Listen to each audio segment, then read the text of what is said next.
Hello guys, welcome back to my channel. आज का हमारा टॉपिक है introduction of management information system. तो सबसे पहले जान लेते हैं कि मैनेजमेंट इंफॉर्मेशन सिस्टम एमआईएस होता क्या है।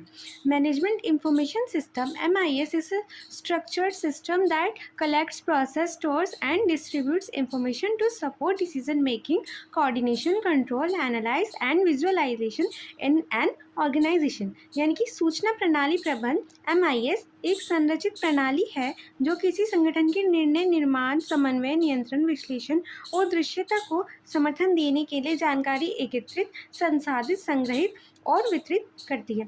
यानी कि जो भी हमारे मैनेजमेंट के लिए इंफॉर्मेशन हमें चाहिए, जिस भी वे में, फिर ये क्या करती है, उस इंफॉर्मेशन को कलेक्ट करती है और उसको एनालाइज करके ऑर्गेनाइजेशन की मदद करती है। अब इसके बाद इसका मीनिंग क्या है।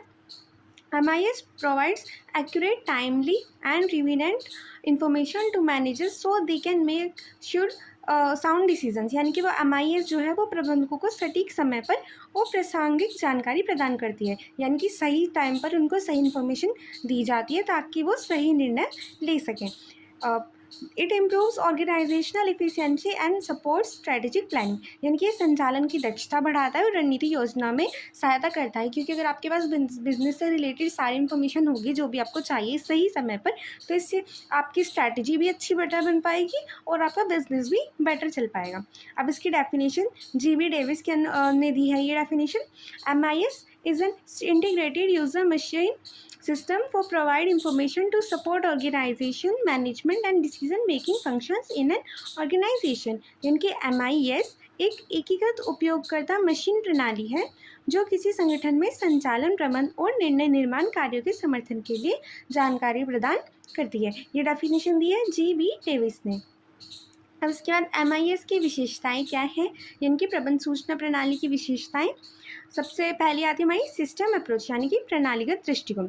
MIS works at a system where different parts of the organisation और इंटरकनेक्टेड एंड वर्क टुगेदर। यानी कि MIS ऐसी प्रणाली की तरह कार्य करता है जहाँ पर संगठन के विभिन्न भाग आपस में जुड़े रहते हैं और एक साथ कार्य करते हैं। इनकी वो विभिन्न डिपार्टमेंट हो सकते हैं और वो किसी भी वे में डिवाइडेड हो सकते हैं एरिया के अकॉर्डिंग, जहाँ पे बहुत सारे भाग हैं और वो एक ही साथ कार्य कर रहे हैं। तो इससे क्या होगा, हमें सभी पार्ट्स की इंफॉर्मेशन चाहिए कि सही टाइम पर, तो इसमें MIS यूज होता है। उसके बाद मैनेजमेंट ओरिएंटेड, यानी कि प्रबंधन एकत्रित।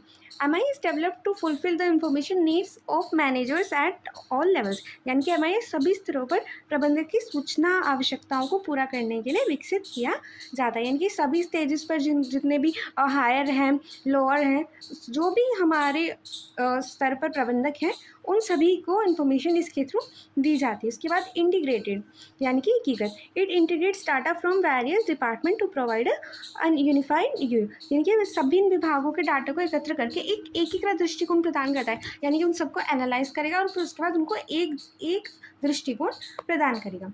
उसके बाद आता है कॉमन और डाटाबेस, यानी कि सामान्य database. MIS uses a centralized database accessible to all department। यानी कि सभी डिपार्टमेंट इसको ईजिली यूज़ कर सकते हैं।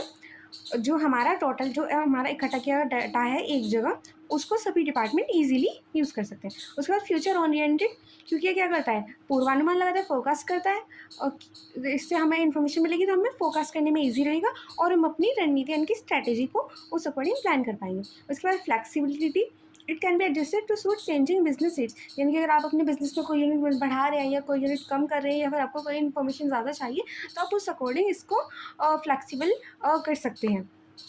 अब उसके बाद आता है स्कोप ऑफ MIS, यानी कि मैनेजमेंट इंफॉर्मेशन सिस्टम प्रबंध। हमारी इसका क्षेत्र क्या है, तो प्रबंध सूचना प्रणाली के क्षेत्र में सबसे पहला आता है डिसीजन मेकिंग सपोर्ट्स, निर्णय लेने में सहायता, क्योंकि अगर आपके पास सारी इन्फॉर्मेशन सही टाइम पर होगी तो आप इजीली डिसीजन ले पाएंगे। उसके बाद आता है ऑपरेशनल कंट्रोल, यानी कि संचालन नियंत्रण। अब आपको डेली के इन्फॉर्मेशन मिलेगी कि डेली में क्या चल रहा है, तो आप उसको इजीली कंट्रोल कर पाएंगे। उसके बाद स्ट्रेटेजिक प्लानिंग, रणनीति योजना, क्योंकि आपको बाहर की इन्फॉर्मेशन और आपके कंपनी के अंदर जो चल रहा है हर तरह की इन्फॉर्मेशन रहेगी, तो आप उस अकॉर्डिंग अपनी स्ट्रेटेजी को बेटर बना पाएंगे। उसके बाद आता है इन्फॉर्मेशन स्टोरेज एंड रिट्रीवल, यानी कि सूचना भंडारण और पुनर्प्राप्ति।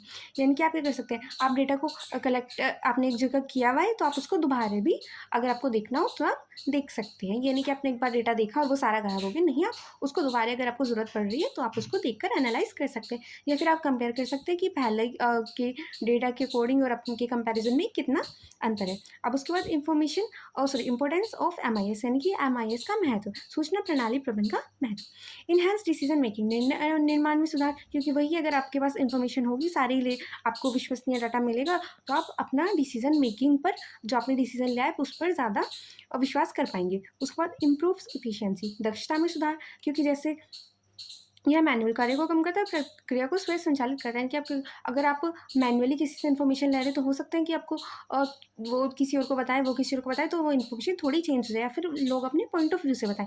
पर यहाँ पर आपको क्या करें, यहाँ पे मैनुअल कार्य कम हो रहा है और जो ये प्रोसेस है वो ऑटोमेटिक है, तो इससे क्या हो रहा है, इसकी दक्षता में सुधार।